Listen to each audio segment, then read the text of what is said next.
rare and balanced view on politics in today's world. Based on facts, born of rationality, common sense, and logic, providing context on today's events. This is American Perspective with Rick Thomas. Hello, everyone, and welcome to American Perspective. I am your host, Rick.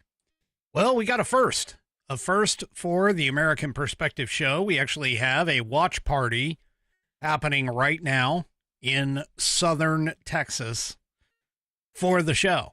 The first ever watch party for the American Perspective channel. Ah, that's fantastic. Apparently, there are some folks there that wanted to get together and watch the show. So there you go. And it's a watch party. So hi, everybody at the watch party. Hello. Anyway, I got to be careful because there's some hand gestures that the camera will take off. And anyway.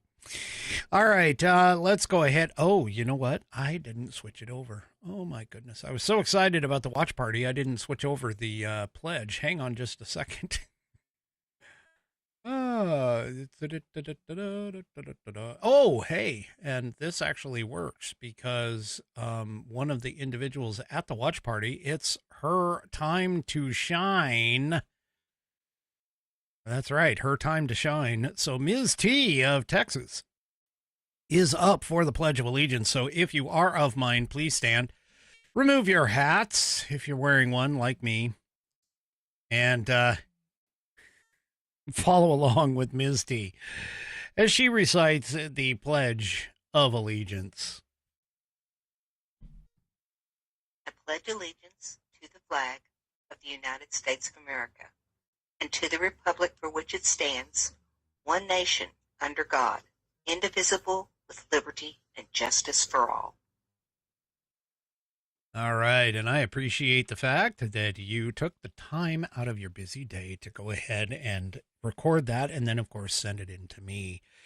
If you would like to hear your rendition of the pledge played here on the program, all you need to do is record yourself performing the pledge or reciting the pledge in your style.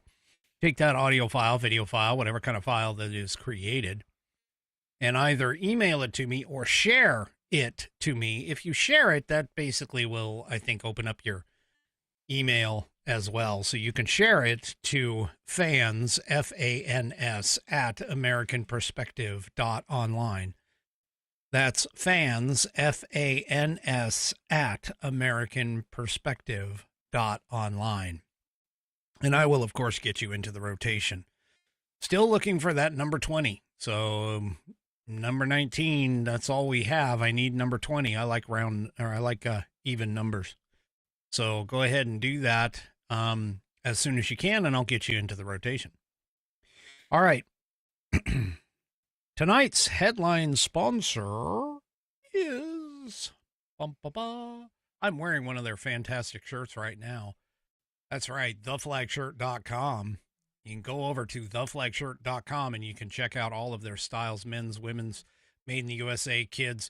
Right now, they have their Columbus Day sale going on where they have up to 50% off select styles. So go ahead and shop now to find those styles. You can get them at up to 50% off. And of course, yeah, you can look at some of the fall bestsellers that they have. You can look at some of their patriotic golf gear. I know those of us who are up in the north, our golf is almost over, unless, of course, you want to be a snow golfer.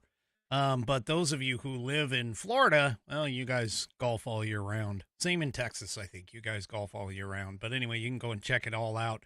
Check it out at theflagshirt.com. And if you order $75 worth of product today, they will give you free shipping. So you get not only the 50% off Columbus Day sale, but you'll also get free shipping if you order $75 more or worth of their product. You'll get free shipping. But I know not everybody can do $75 or more. I know, for whatever reason, it is what it is. So I'm going to help you out. And what I'm going to do is I'm going to give you $5 off your order. And all you need to do to receive that $5 off is to go to flagshirt.americanperspective.online. That's flagshirt.americanperspective.online.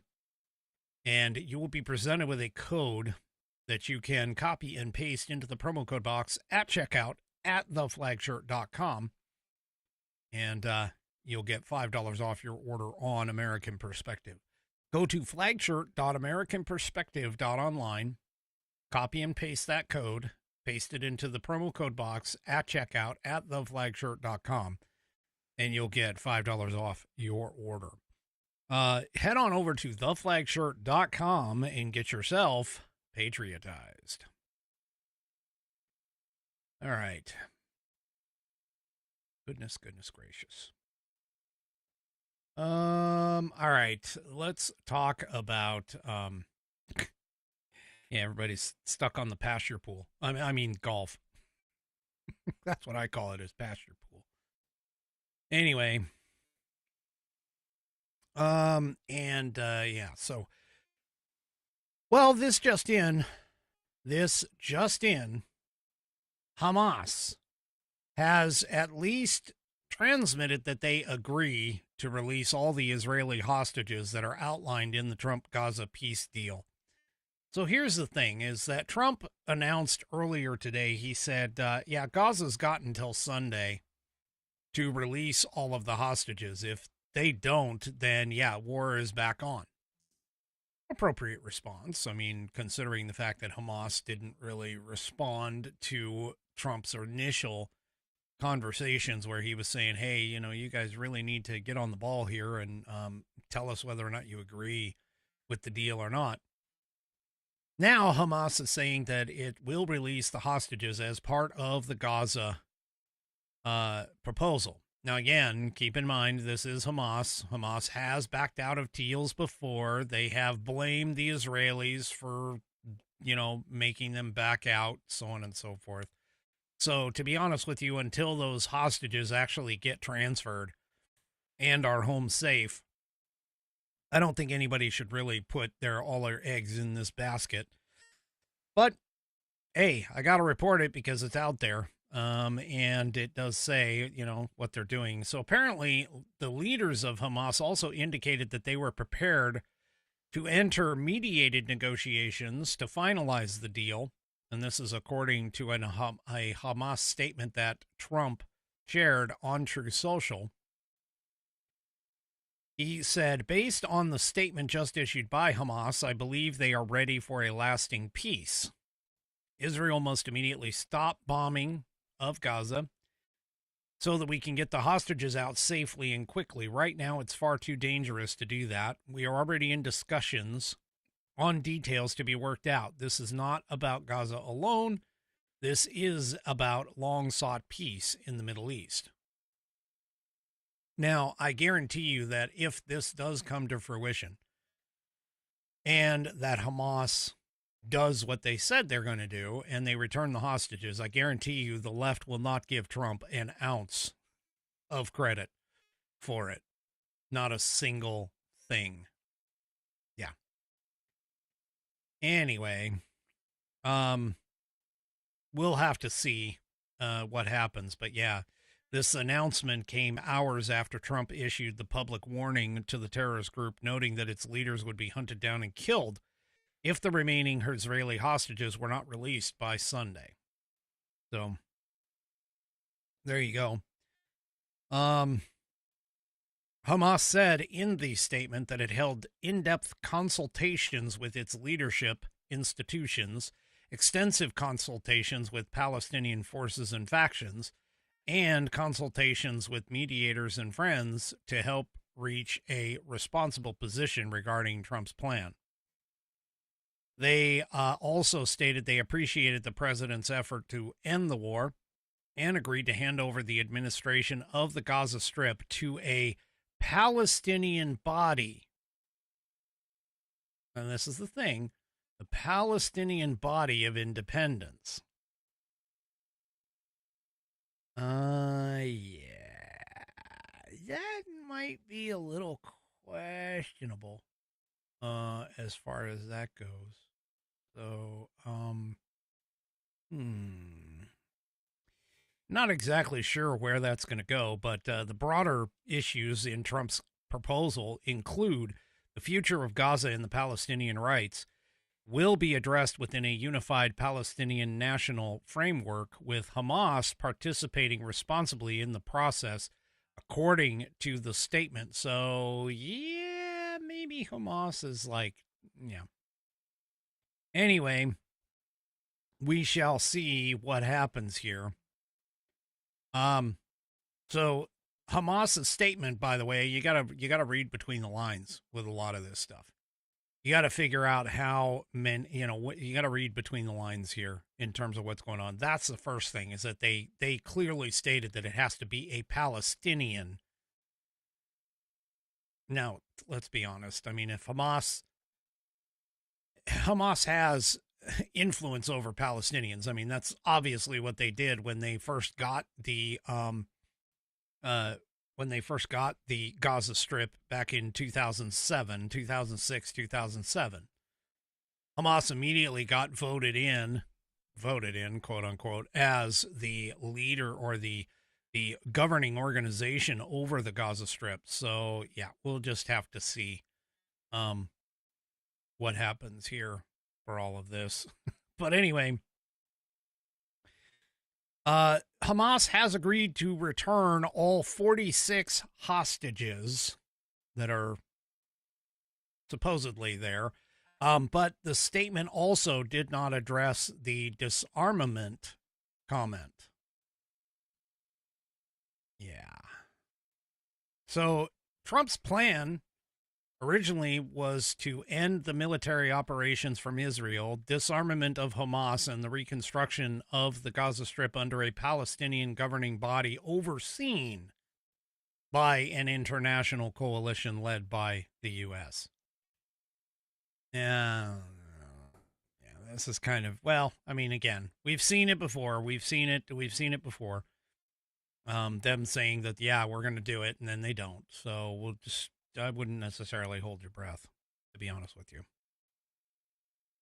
But, hey, if it does work out, congrats, and, praying that it does work out, of course. But again, like I said, I wouldn't hold my breath on all of that. But that's okay.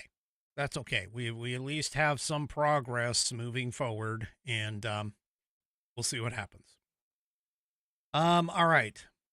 Shifting gears here to a old case, and by that I mean the Biden corruption in Ukraine. Apparently some new records have been why anybody sits here and thinks that Biden was not corrupt, and that Biden did not do all of this corruption stuff in Ukraine. And keep in mind, Ukraine is just the tip of the iceberg. I'm sure there's a lot more to it. But all of that being said, the FBI apparently had 3 other informants that were reporting on the Biden corruption of Ukraine. So Senator Chuck Grassley, who is the Judiciary Chairman, and Senator Ron Johnson released 2 new FBI FD 1023 forms. And these are records, by the way, of reporting from the Bureau's confidential human sources. And those additional 2 added to the one that has already been released back in 2023. All 3 of them focus on allegations of Biden family corruption. Now, why the FBI did not fully investigate these claims is beyond me. And Grassley said in a hearing with Patel in September, says, to date, the FBI has never answered Congress whether they investigated the text messages, audio files, and financial records referenced in that 1023. Now, of course, this is talking about the 2023 reveal. But now we've got some more. Grassley says that whistleblowers have provided my office with 2 additional 1023 documents. These documents memorialize statements from FBI sources. These 2 new 1023 documents are from separate FBI confidential human sources during different years. So now it's not the same. It's not like they filed the paperwork 3 times on the same person. This means there's at least 3 people who witnessed Biden family corruption and reported it. So now the question is whether or not Christopher Wray and the FBI did they make any effort to determine whether or not there was any credibility to these claims and proof to these claims. So, yeah, Patel, of course, replied back to him and says, not to my knowledge. Yeah.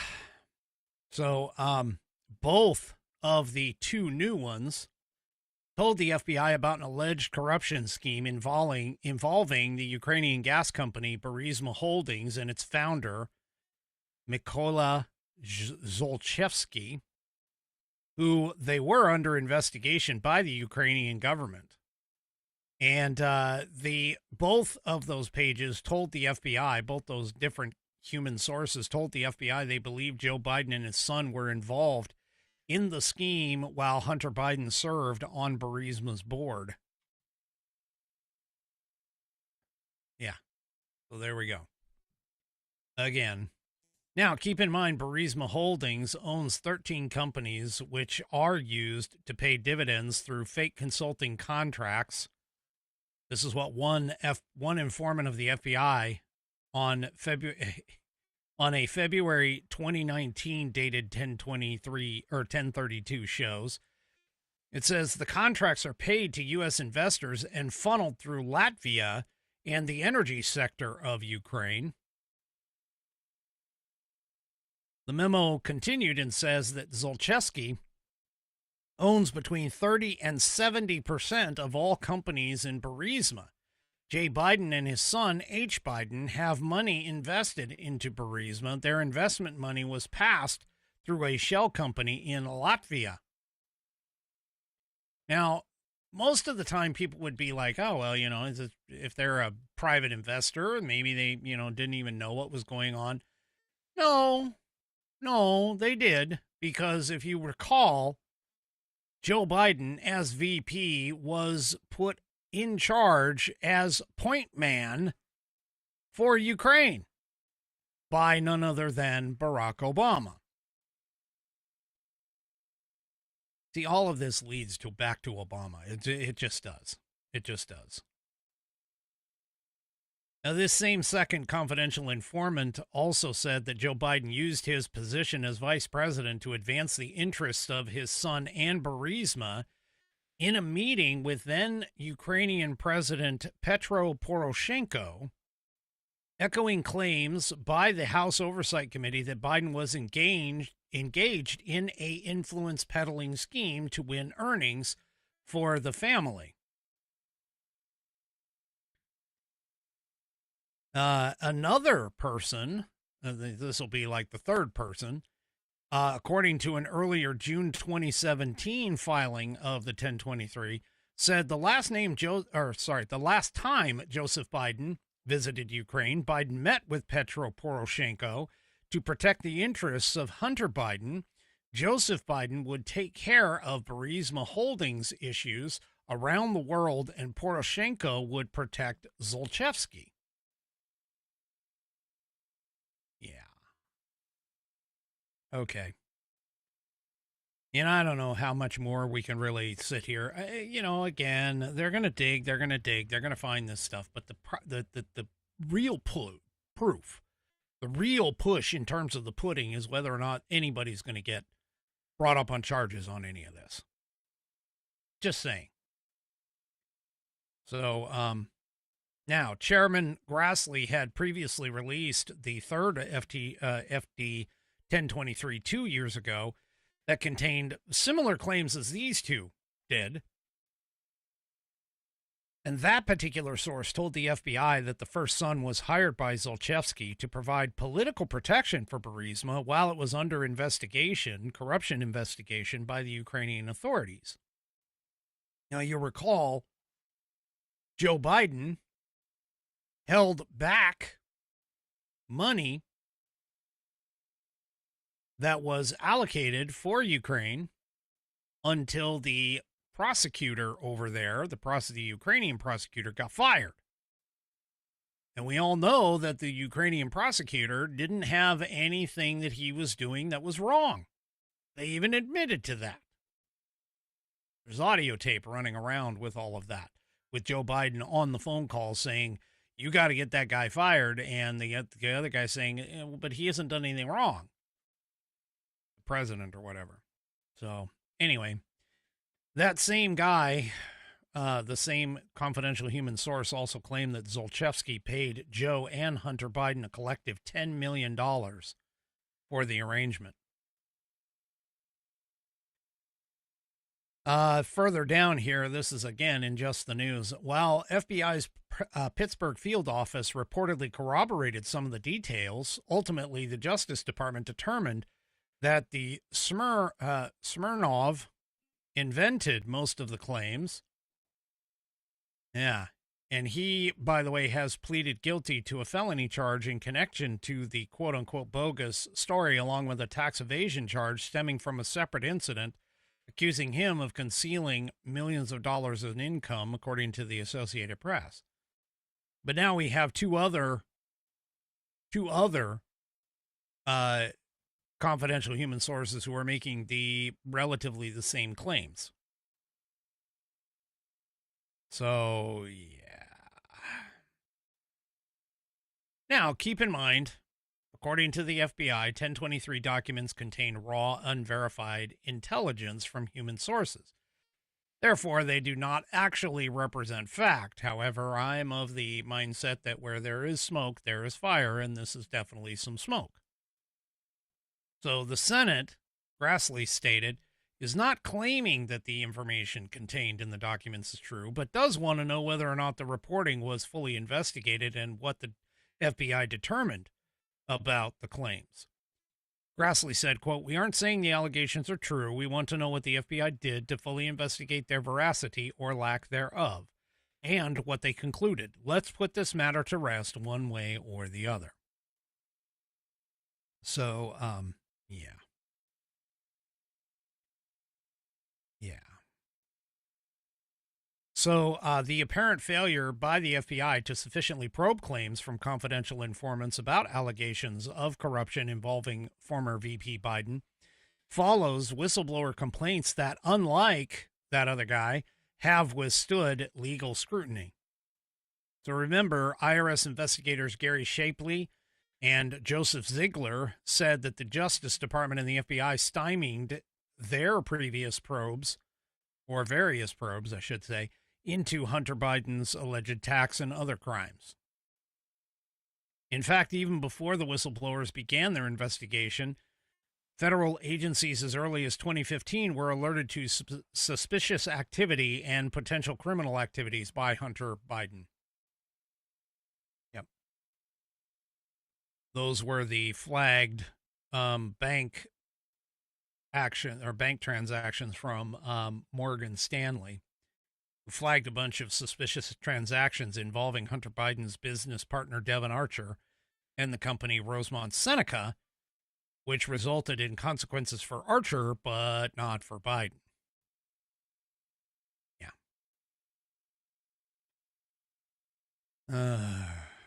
Yeah, I don't know if they're ever really going to dig to the end of this hole, this big old hole that it's in. But it definitely is a bit of a problem. I mean, when you have a vice president who is even, let's be honest. Let's be totally clear here. Watergate occurred because there was a mere suspicion that the president of the United States at the time, Richard Nixon, may have known about a break-in at the Democratic National Headquarters when it was in the Watergate building. Hence where the name comes from. Here we have a vice president. And okay, keep in mind with the whole Watergate thing, there wasn't any evidence necessarily completely tying Nixon to it. It was more supposition than anything else. There wasn't any real evidence that had been produced at the time. However, all of that being said, Nixon did the right thing, fell on the sword, or at least he thought he did the right thing, fell on the sword and resigned his presidency, which is why we ended up with Gerald Ford for a short period of time. But what a lot of people don't seem to understand is this is now actually three separate individuals at three separate times.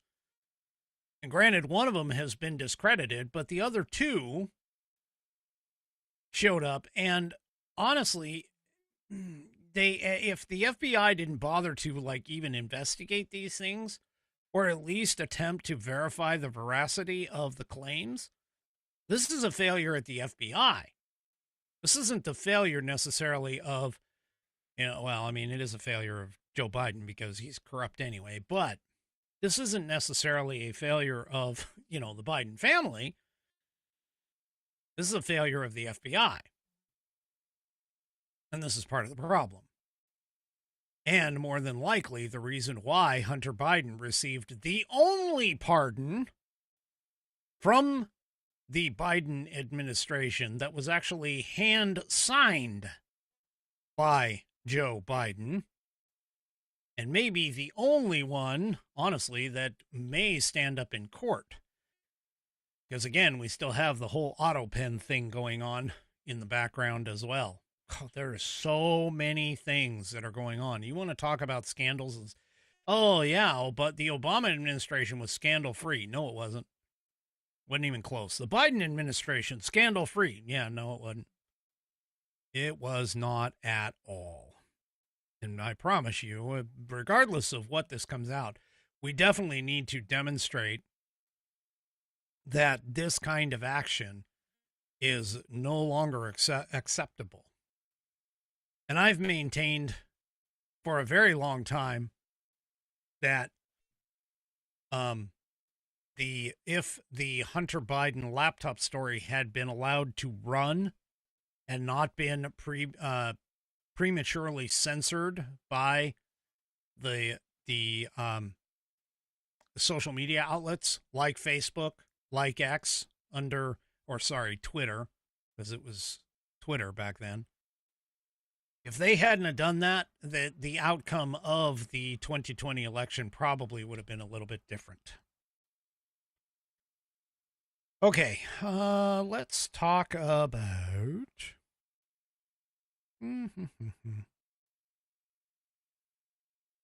Yeah, okay. Let's talk a little bit about gold. To be clear, let's talk about Augusta Gold.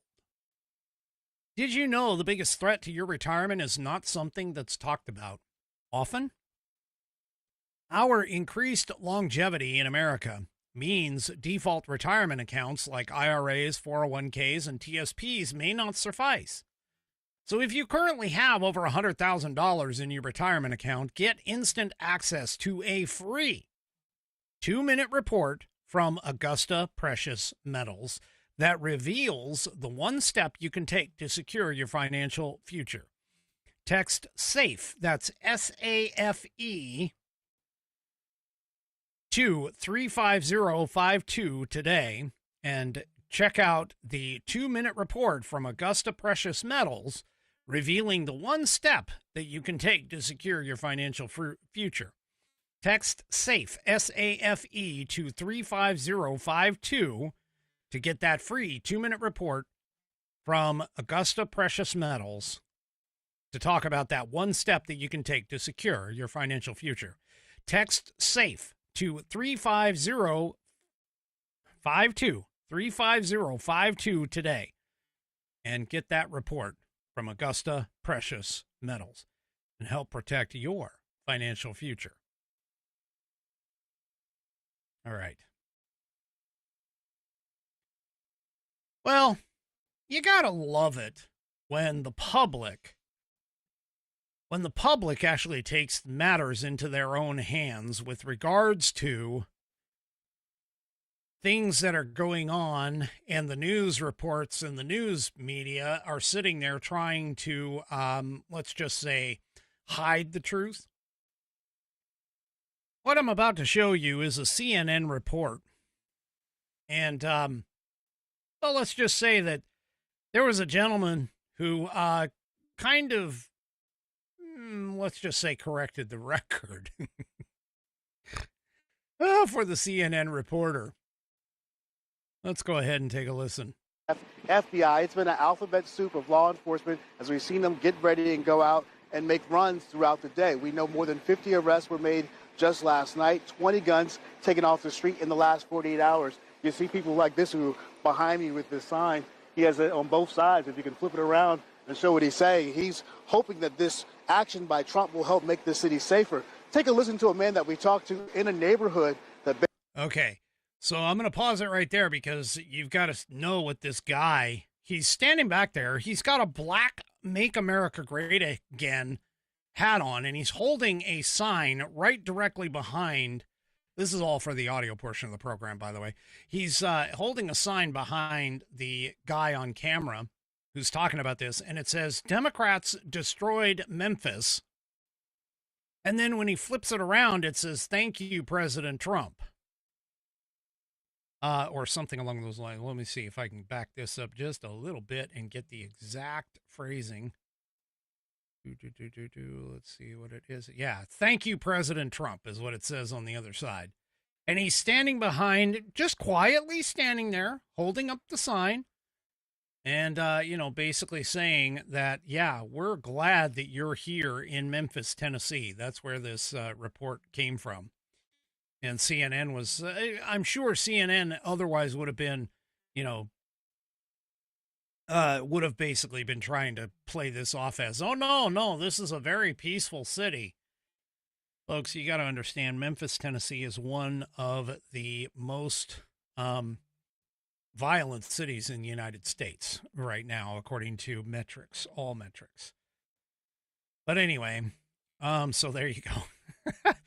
The network after this then aired a clip of a local resident voicing support for the federal action, saying that the increased law enforcement was welcome in the neighborhood.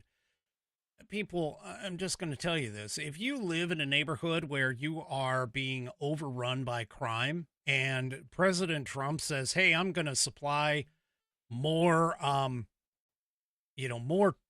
support for the police, and we're going to do all kinds of stuff for the police, and we're going to help, maintain and try and get things back into order.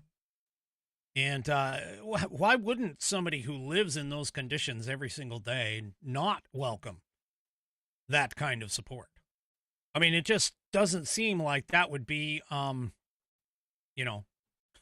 would be a no-brainer. That'd be another one of those 80-20 kinds of situations where, 80% of the population is in support of something like this. See, and this is where the left and especially the Democrat Party morons who are in charge in these places, like, Governor Pritzker and some of these other mayors and that kind of stuff, what they don't seem to understand is you normally have like security around you. So you're not going to necessarily be in, you're not necessarily going to be in these areas. And that was what that one lady, I played the clip a long time ago, but one of the ladies in Chicago was basically saying, hey, come on down to the South Side. If you really think that Chicago is safe, come on down to the South Side. Walk through here without your military patrols or without your state patrol backups and stuff. So, yeah. Anyway, this is one of those 80-20 things. And in fact, Charlotte, North Carolina has something very similar. You remember where that nice young lady was brutally stabbed on the train by that schizophrenic criminal, career criminal. Well, the Charlotte Fraternal Order of Police, they actually requested National Guard assistance. Now, keep in mind, I got to remind you, getting the assistance from the National Guard has to follow specific rules and regulations. One of the things is that if the National Guard is going to be doing civilian police duty, civilian policing, they have to be brought in by the civilian authorities. Most of the time, that means the governor of the state. So the Fraternal Order of Police, yeah, they don't really have the ability to necessarily request this kind of work. However, they do potentially carry a little bit of weight when it comes to the policing of a particular state or the ability to affect voters in that state and voting for the governorship or even a mayor, city mayor. So having them request it and sending the letter to the city mayors and the city leaders, they are basically sending a message. They're sending a message about this. Now, the Fraternal Order of Police, in their letter, cites 15 homicides have occurred since the death of that young Ukrainian lady, Ukrainian refugee Irina Zarutska. So, and they claim that the current crime-fighting strategies and strained staffing are unsustainable. So, yeah, we'll have to see what happens here. But yeah, I mean, even in Illinois, he's practicing and he's been talking about how, the governor or that the National Guard doesn't need to be in Chicago or anything else. Well, a report on X from the Blaze says this past weekend, 54 shots, 7 dead. Would you ask your friends to ride the train after midnight? And he responds back and says, look, big cities have crime. There's no doubt about it. Wait. You're the governor of the state. You could take care of that crime, or at least put some effort into trying to take this out. I mean, seriously, these Democrats, they're so stupid with all of this. And the mayor of Minneapolis, Omar Fatah, says that his top priority is going to be protecting undocumented residents. Undocumented residents. Read that, illegal aliens. Don't bother to fix the city. Don't bother to help Americans. Just, block Trump. That's it. That's all that the Democrats have left is just block Trump. Oh, and by the way, Portland, Oregon. Seattle, Washington's sister city to the south. Yeah, they have been outside of a ICE facility for basically nights on end, over and over and over. And it's even gotten to the point where now there are some patriots who have decided to go down there and counter-protest to the Antifa folks. Well, one of them, her name is Kate Daviscourt, she was there just reporting on this thing. And, let's just take a listen and take a look at what it is that she posted here on X, this video. Stop tricking that ass, Ryan. Oh, yeah. Ooh. Don't hit me. Oh, fuck. He was at the January 6th. She just hit me in the face. He was at the January 6th riot.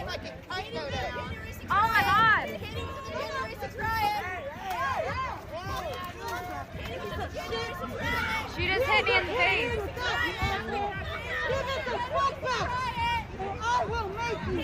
All right, for those of you that are on the audio portion of the program after this, all of this, I just want to show you, or just want to tell you.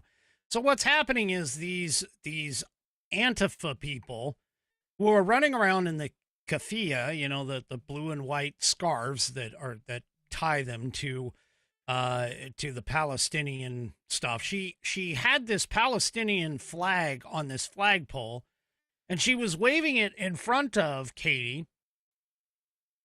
Apparently got a little close, but then swung it and hit Katie Davenport in the eye. And Katie ended up with a black eye because of it. And that, my friends, is the definition of assault. So Katie Davenport was assaulted. Here I'm showing you a picture of her black eye after she was hit. The Portland police didn't even bother to make the arrest because, according to the officers, they say it is too unsafe to do it. Yeah. I'm going to go back to the simple thing that I said. This was a while ago in one of my episodes. We were talking about the role of police officers in protecting you. They don't have a legal obligation to risk their lives to protect yours. This is why you cannot depend upon the police to do the right thing. Police basically are a response after the fact to essentially come and clean up the mess. And maybe if they're lucky, to go and get the perpetrator and bring him to justice. But they literally have zero legal requirement to protect you in any way, shape, or form. So, you know, again, folks, I'm just telling you that even the Portland police basically just said, hey, yeah, we're not, we don't have anything.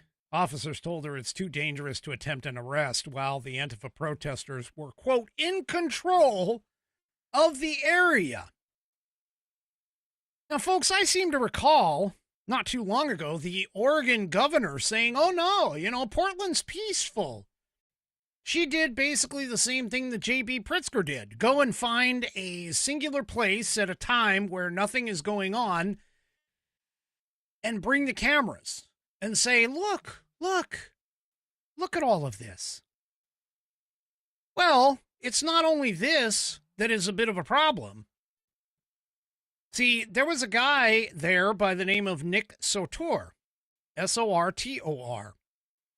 And he was essentially sitting there and reporting on this whole thing. He was posting updates outside the ICE facility, where a group of demonstrators had gathered to show support. Not the Antifa folks, but the other side. And one of his posts read, "Patriots have shown up outside the Portland ICE facility holding up a sign saying, 'Thank you for your dedication and hard work. We appreciate you.'" And of course, the Antifa clowns, this is his post, and of course the Antifa clowns are melting down over it and yelling at them. Well, apparently, Nick got assaulted. But he defended himself at the time, and he got arrested. He got arrested for defending himself. And the woman that apparently attacked him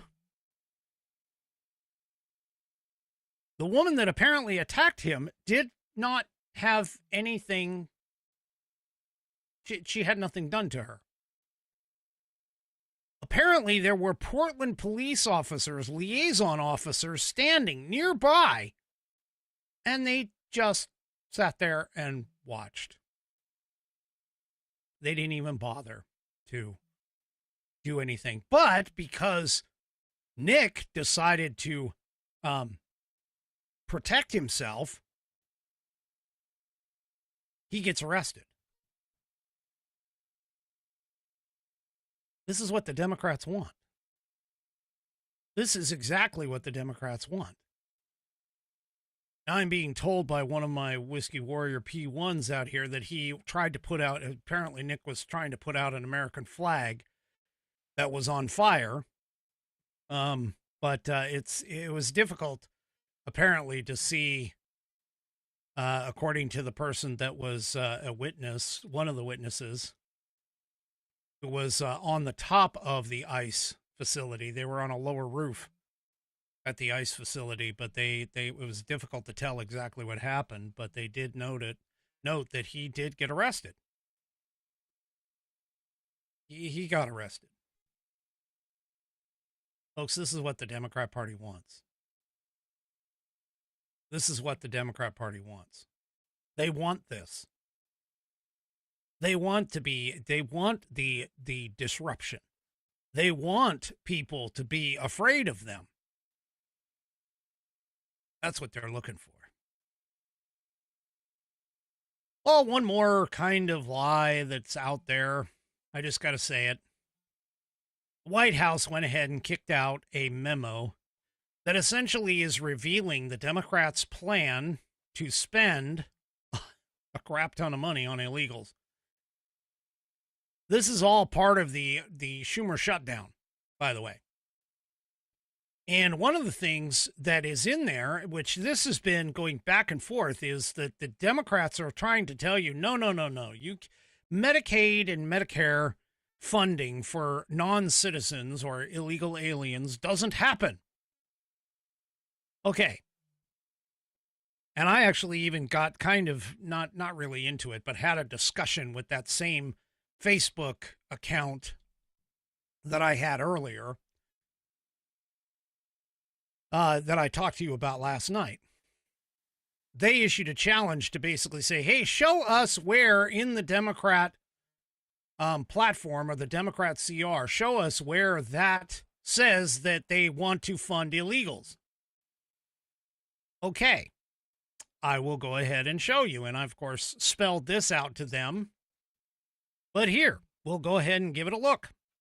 So this is the CR.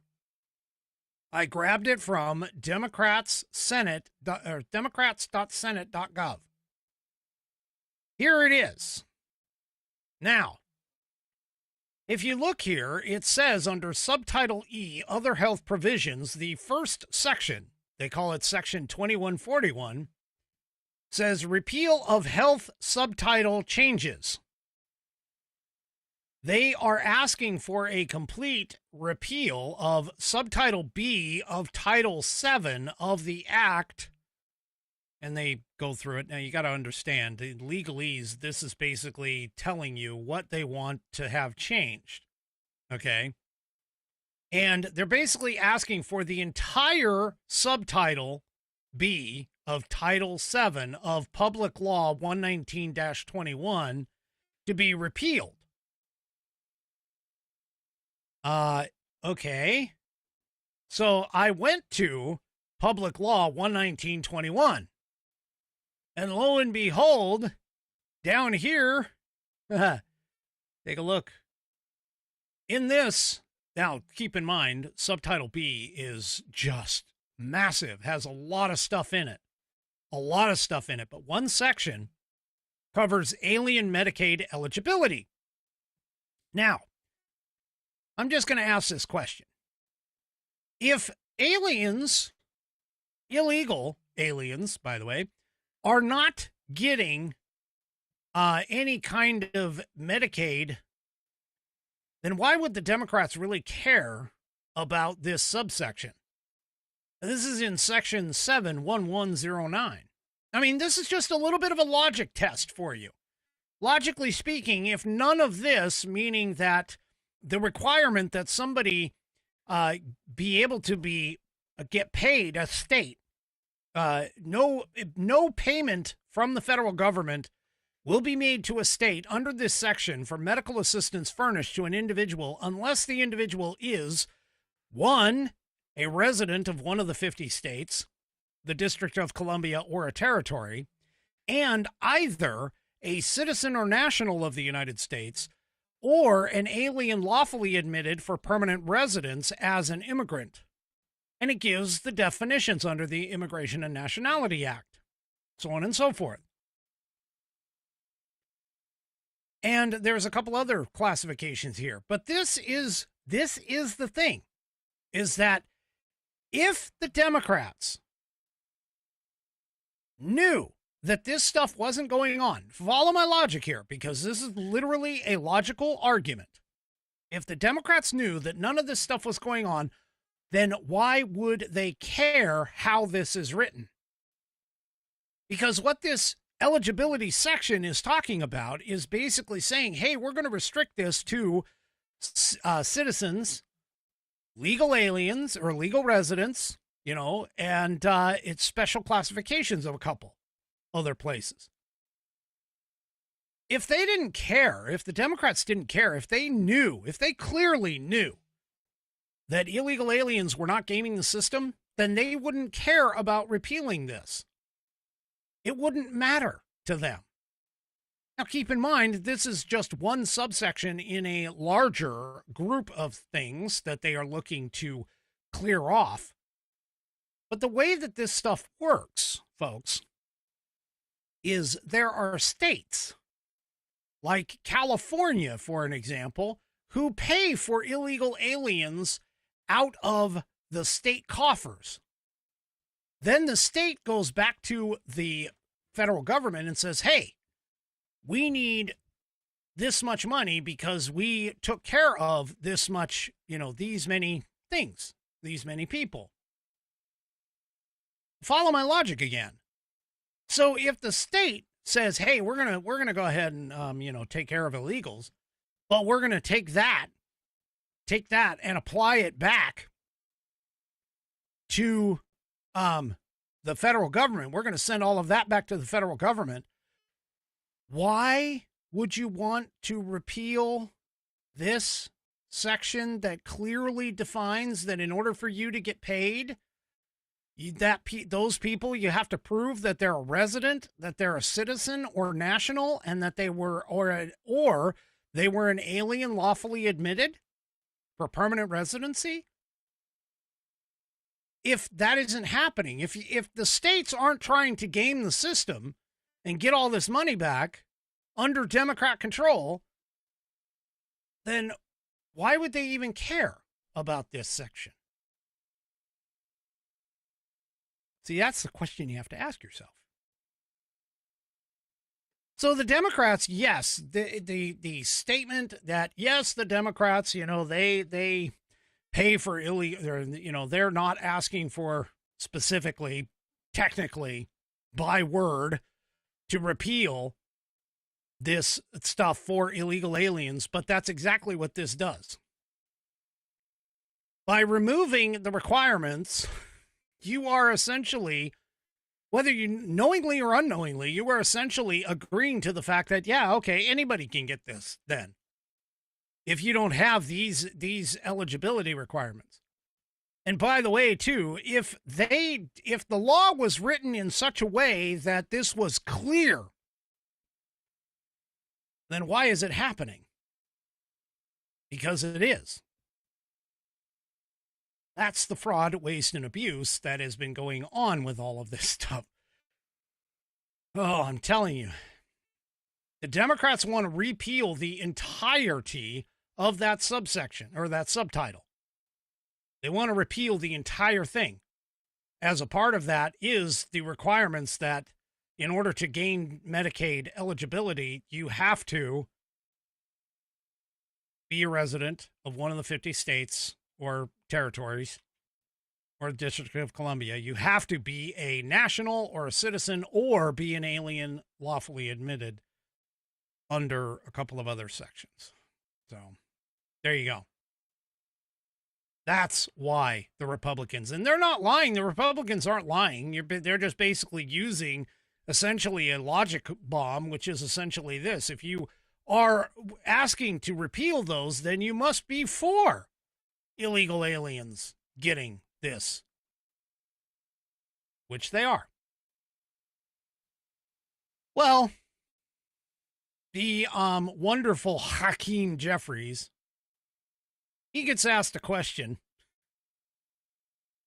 He was speaking at a press conference, and he said that members of Congress have the option to accept or forego their salaries during a shutdown, while the federal employees faced missed paychecks without a choice. Well, he got pressed on that by a reporter, and he was asked whether he would personally decline his pay. Oh, here comes the tap dance, folks. Jeffrey said, quote, "First of all, that question is not even the right one because we are anticipating that this shutdown issue will be resolved well in advance of our next paycheck, which, as you all know, members of Congress are paid on a monthly basis." Yeah, that's not an answer. He's basically saying that, I still want to get paid. I mean, seriously, come on. Now, in this article, by the way, this is through WokeSpy, and actually I think it came originally from, I'm not exactly sure where it originally came from, but this is just in WokeSpy. But take a look at this. The article states that members of the House of Representatives earn a base salary of $174,000 per year.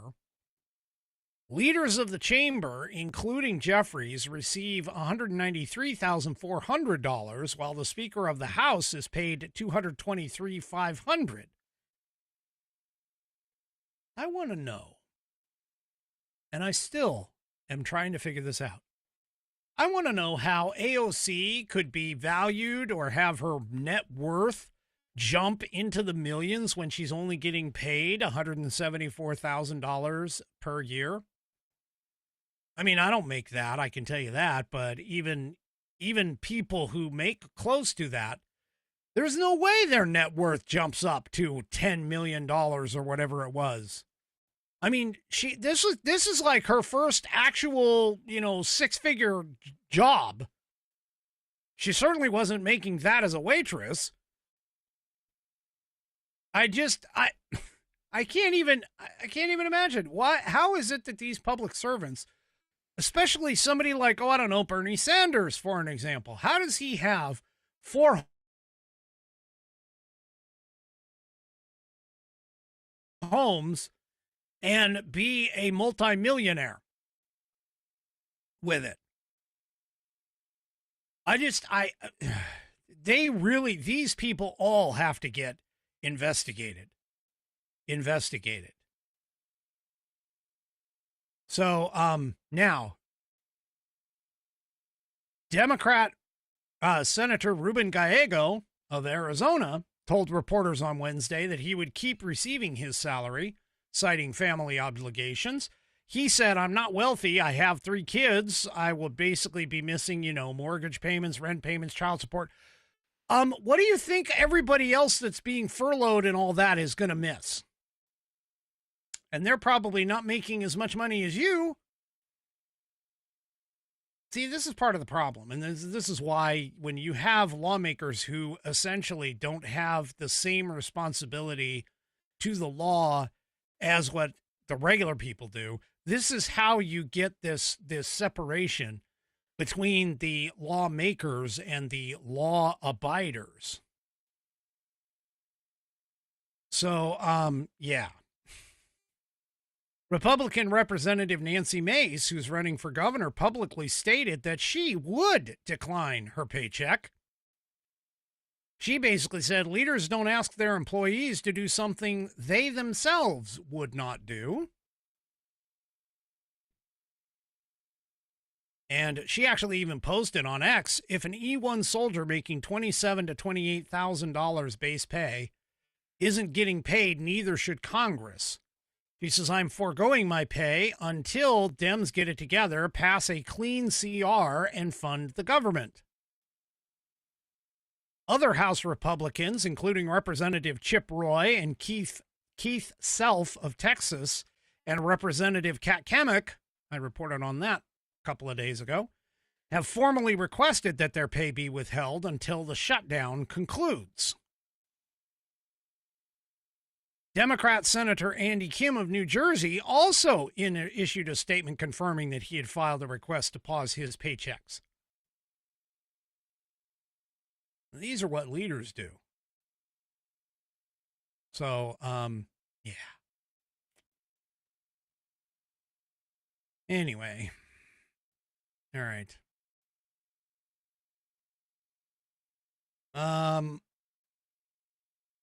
Yeah, I'll carry that over. All right, folks, that is it for me for this evening. Do me a favor, if you haven't already, head on over to rumble.com, get yourself an account. It is free. And once you are signed up and signed in, make sure that you hit or search up the American Perspective channel and hit that green follow button to get notified every time I go live. Also, too, don't forget to hit those thumbs up, thumbs downs, or if you're 3 Chevy, thumb sideways, across all of my platforms, whether it's X, YouTube, Facebook, or, of course, the aforementioned Rumble. We will see you tomorrow night, tomorrow night is Saturday, 1 hour later, 6 p.m. Pacific, 9 p.m. Eastern Time, right here on American Perspective. Have a great rest of your evening, and good night, everybody.